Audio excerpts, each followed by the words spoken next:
want to thank everyone for coming in. And as we're going to get started, my name is Kendall Matthews for ElectroNeek, and we believe in intelligent automation as a service for companies of all sizes. And ElectroNeek works with IT service providers as clients and not channel partners. We bring products and experience to help your service business succeed in automation. And today's topic is the evolution of RPA and the 2023 opportunity for SMB automation service providers. And we have a great guest speakers today. And we have Dimitri, who is our Chief Strategy Officer, and Keith, our Vice President of Sales. And they're going to be talking for about 25 minutes. And these folks can talk a lot about automation and give you that deep dive. So I'm going to say, hey, 20 minutes. All right, team, 20 minutes. And we're going to make sure that we're going to give everyone else the chance to ask you questions. So I'm going to go ahead and hand it over to Dimitri and Keith. So hopefully you two introduce yourselves and then go ahead and let's go. Awesome. Thanks, Kendall. 20 minutes. That's just our introduction. Thank you, Kendall. My name is Dmitry Karpov. I'm co-founder of ElectroNeek. I'm an RPA for more than 8 years at this moment. I started essentially my first introduction to these technologies happened during my time at Big Four, and I've seen the rise of enterprise RPA was part of that. It's very exciting times, and I left this big enterprise world to essentially make automation more accessible to smaller businesses, because it's automation. That's the benefits for everyone. If it's time saving or better accuracy, that's time savings and better accuracy outside of enterprise as well. So we started ElectroNeek and we grew up to a pretty big team at this moment. In our journey, we found that you can make the product easy to use. You think about it's easy to use and give it to the hands of end users themselves to automate own processes. But the adoption in this case of bots is not very high and client retention is not very good, because SMBs, they lack talent, and mid-market companies as well. They prefer service. They like to work with IT service providers. And we figure out that that's the most important piece of the puzzle that was missing, not the technology ourselves. Yes, we made the technology great to use by, let's say, junior tech-savvy professionals. But it's all about the business drive. It's all about ability to deliver according to client expectations. It's ability to maintain.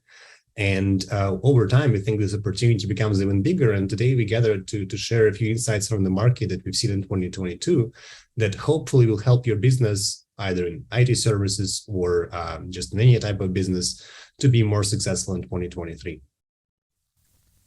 Thanks, Dimitri. So I'm Keith Abramson. I'm our Global VP of Sales, and I've personally been in and around process automation in SaaS for my entire 15-year or so career.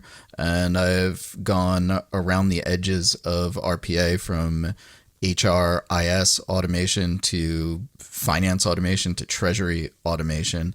And I became really passionate about the impact that automation and the automation of processes could have on the overall operational efficiency of businesses. And I saw it firsthand in all of the subsectors.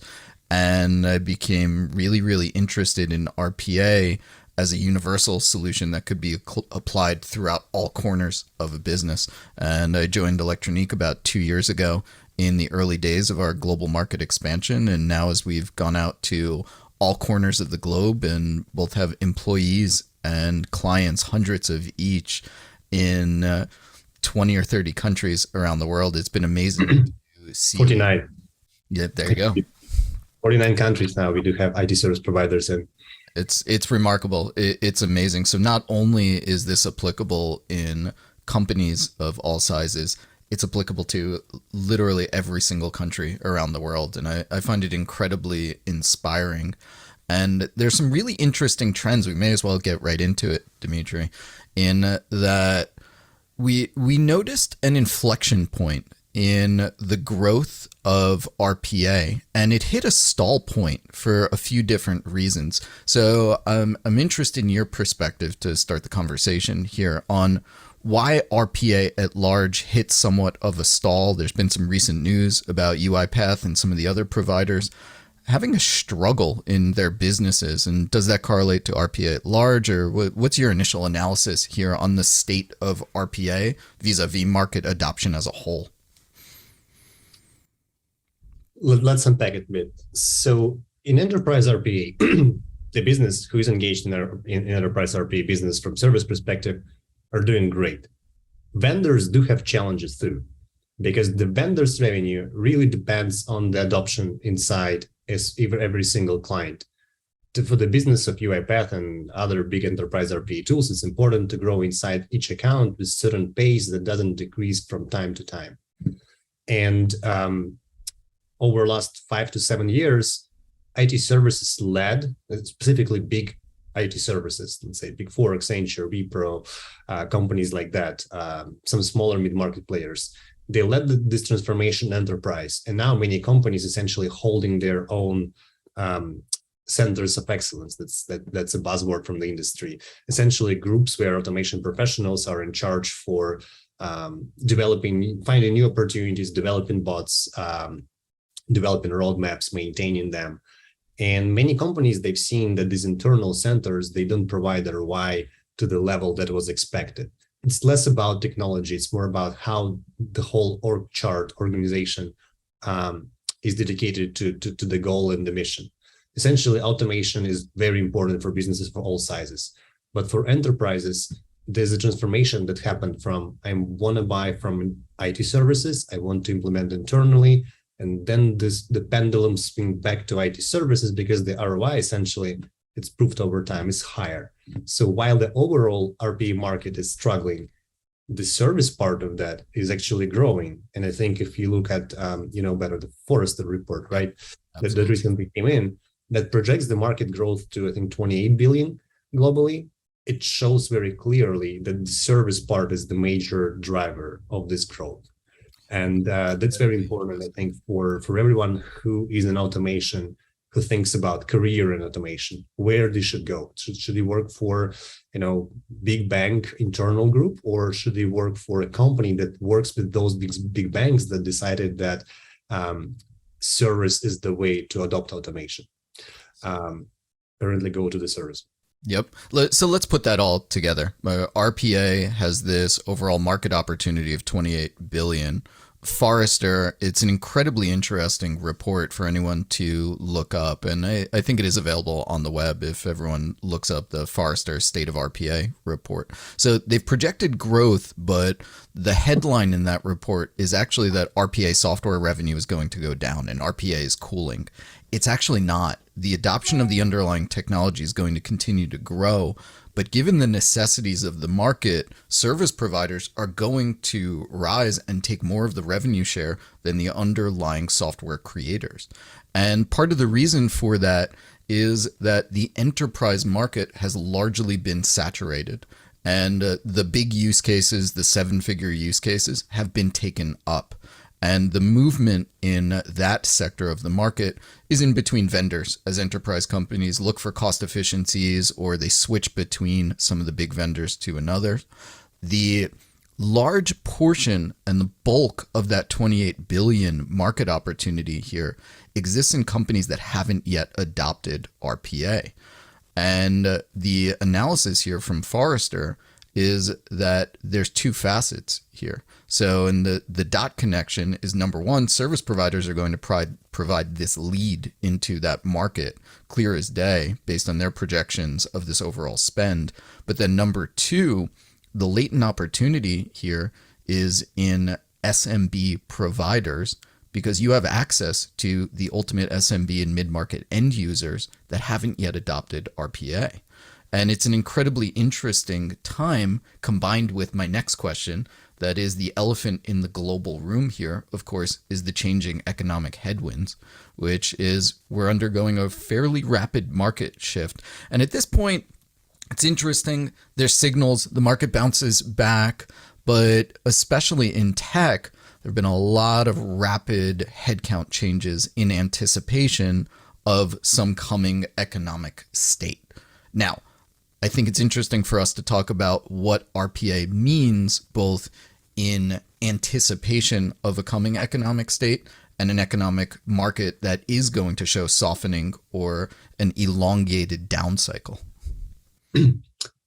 Let's to answer this question, let's first of all switch our mental focus to mid-market and SMB, just to make clear that we're talking about the target audience of smaller IT service providers. Essentially, our majority of our customers are in this field of play.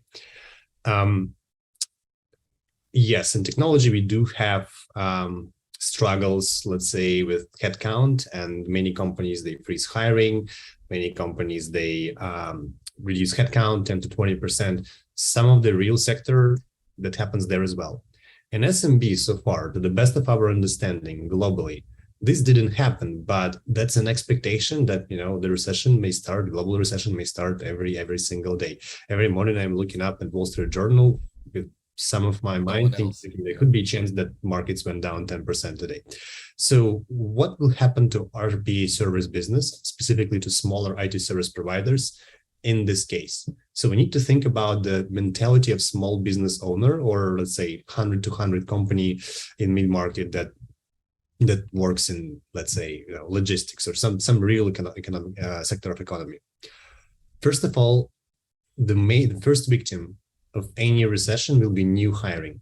It's kind of repeats again and again. So the companies, before they reduce headcount or they start to optimize their IT spending, first of all, they will shut down all open positions. And let's say they could be mission critical, could be any type of positions. It's really the first victim, the new hiring. But when the new hiring gets canceled, you need to revisit all your growth plans, all your business plans. Sometimes you need to revisit your mode of operations, because some of these positions may be not the net new hires, maybe replacement, maybe you lost someone due to competition.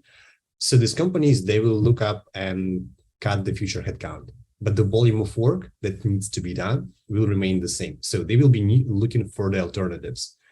The first alternative that many companies will do will be reorganizing the work process, reorganizing all processes to distribute the load of work that's need to be done among existing employees.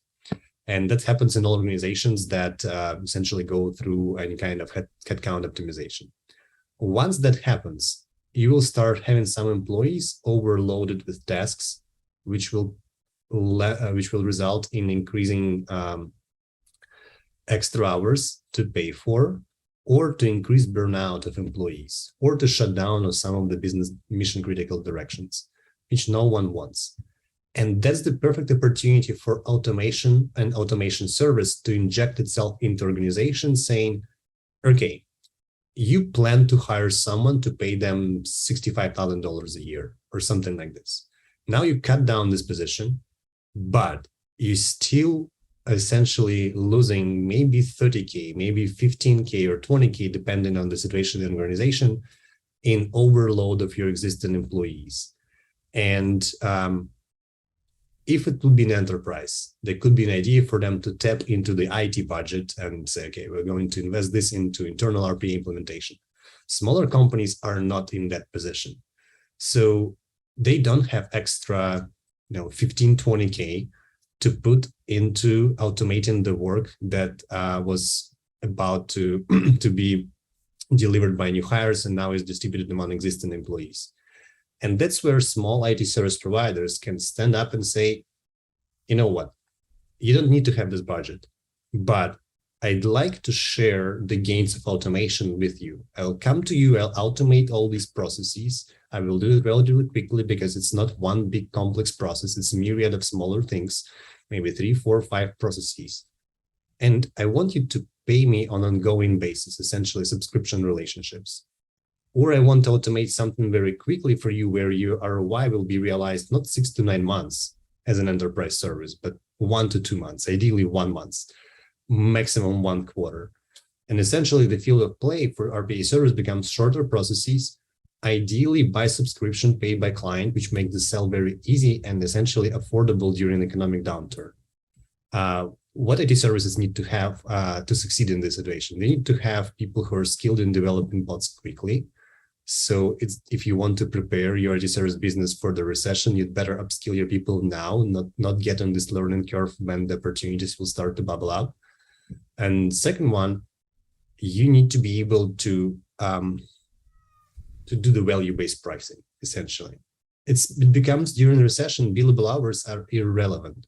All businesses, they will be looking at opportunities not from strategic standpoint, but from survival standpoint.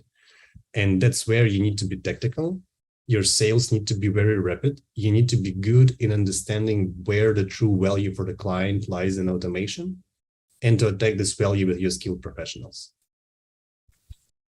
Absolutely. I think the strength of the sales and marketing engine is one that is looked at as a secondary need, but in this changing economic environment, it's latent opportunity that we're looking at and we're facing. So there's one data point we have as an RPA software provider.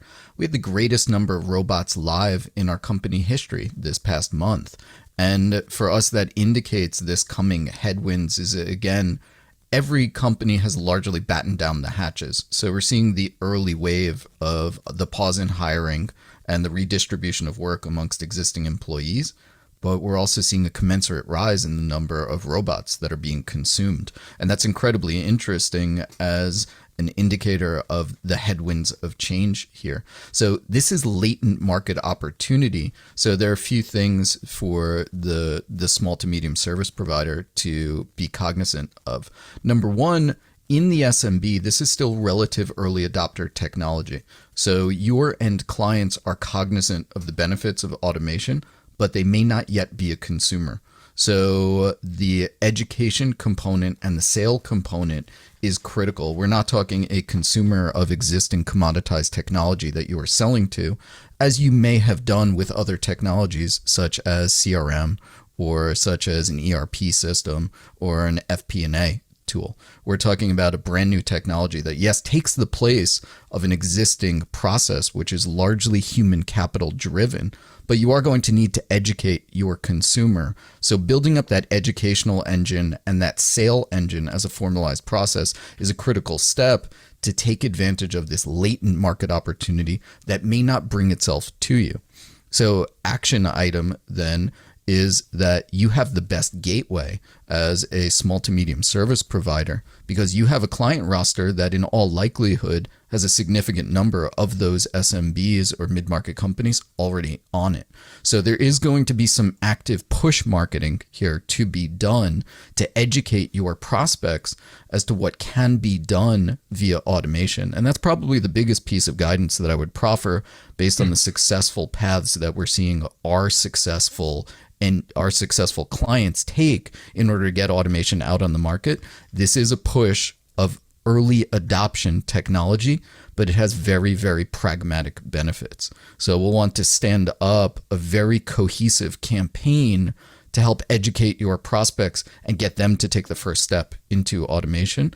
And that requires a decent amount of collateral, but also very importantly, some dedicated sales headcount and effort.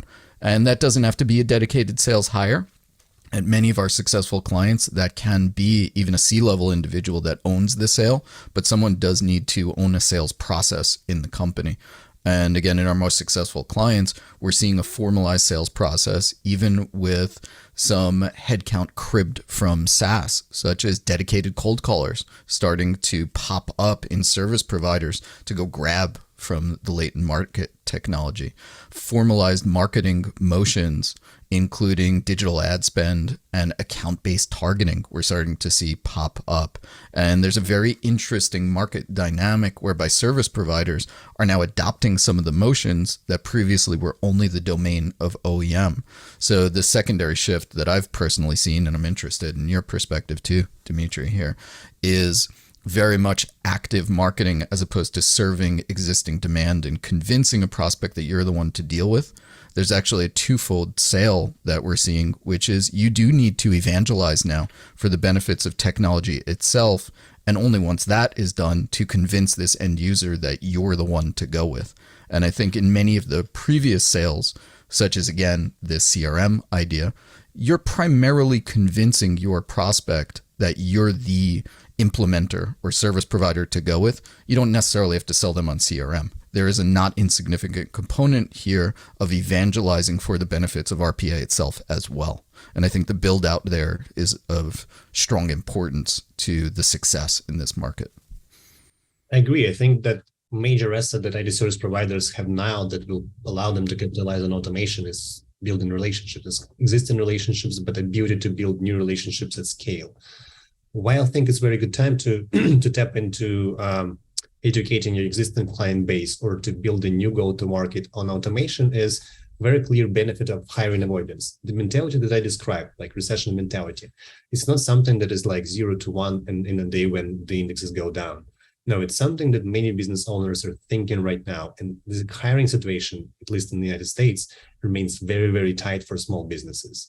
Like they need now to compete with companies like Walmart that can offer like 100K upfront to their employees.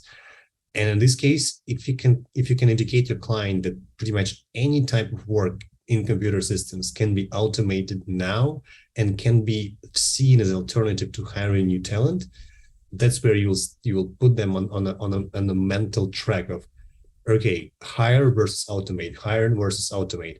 Don't wait for the moment when there will be headcount decisions. It's more important now to prove the value, and it's much easier to build a business case. Historically, by the way, the timer says we need to open the time for the floor for the questions. Let me just finish this phrase that historically automation was sold as a cost-cutting tool. We can take all the marketing floor from this. It was reduce your costs, optimize your processes, reduce the level of errors. Now the business case is hiring avoidance, which is not soft dollar savings, it's hard dollar savings. And hard dollar savings for automation, that's the time to be, because the business case is much easier to build than before. Great timing. Now, everyone, if you have questions, and I've placed some questions to get us started, like what are some challenges that you're facing to implement RPA in the SMB market? And if you have any questions for Dimitri and Keith, go ahead and put those inside the Q&A in the chat, and we will answer those for you.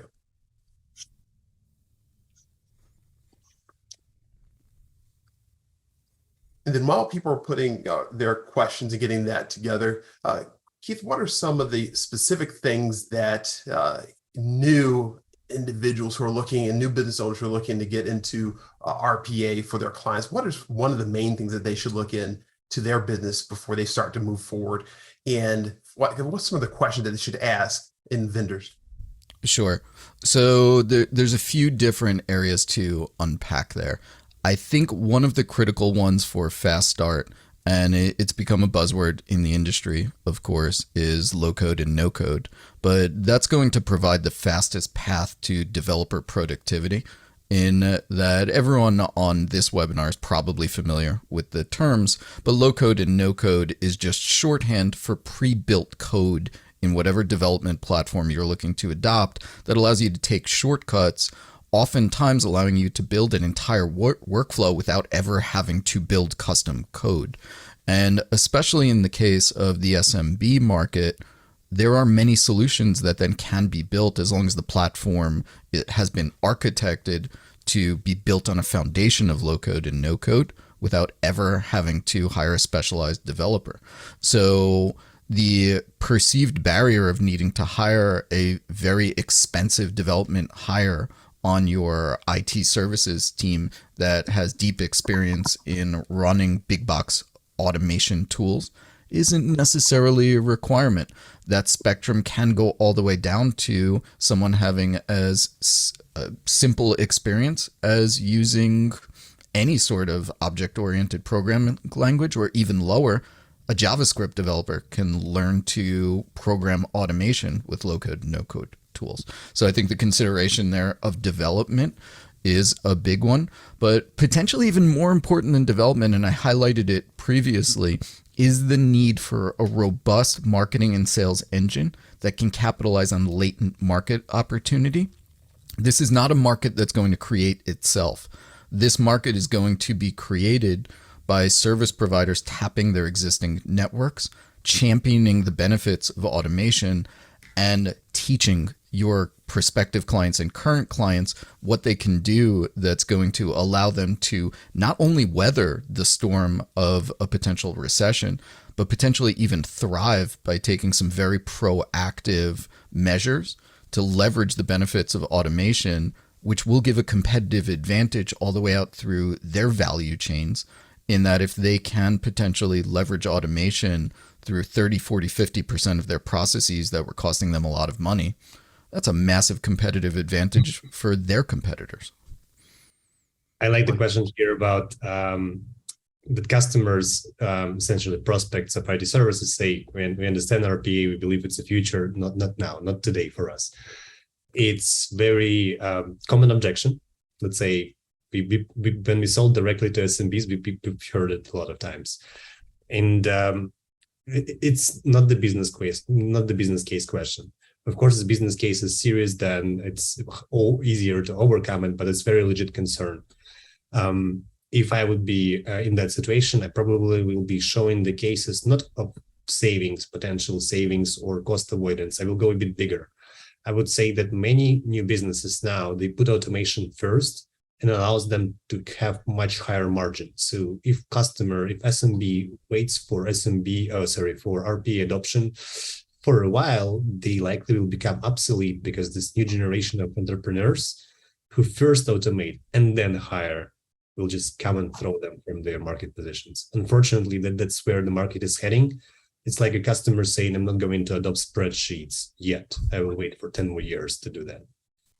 And there is another nuance there too that I think is very able to be attacked proactively, which is that a lot of perception of RPA is, number one, that it's big, expensive technology, and number two is that it's arcane to manage. So as a service provider, a big part of your secret weapon here is that you're going to run this as a fully managed service for them, and you're going to include maintenance and support on an ongoing basis without the crazy upfront expense that's required that they may have in their ideas. If they've researched automation, they've probably encountered this idea that these are massively expensive projects to implement that require specialized talent. If this is packaged in a way that is RPA as a service provided by a service provider, none of those requirements are there. This is a fully packaged service that you're delivering to them under economical terms. And the way that we're seeing a lot of our clients deliver and prove this is during the proof of concept, building a robot and taking an existing robot that you have that may be for a relatively straightforward use case, but showing the client this robot in their environment and showing them the success and what it would be. So we're seeing a lot of POCs serve to help overcome this objection immediately by saying, let's show you, and I'll have a robot up and running in your environment next week, and you can see the benefits tangibly. Wonderful. Thank you, gentlemen. And we are going to continue to have a great educational webinar series. So in the chat, we're going to place a link to our upcoming webinars that we're going to have, and we're going to be able to see exactly what our product team is doing with ElectroNeek. This is your opportunity, and I want to thank everyone for coming and being a part of this journey. And you go ahead and have happy automation. We'll talk to you soon.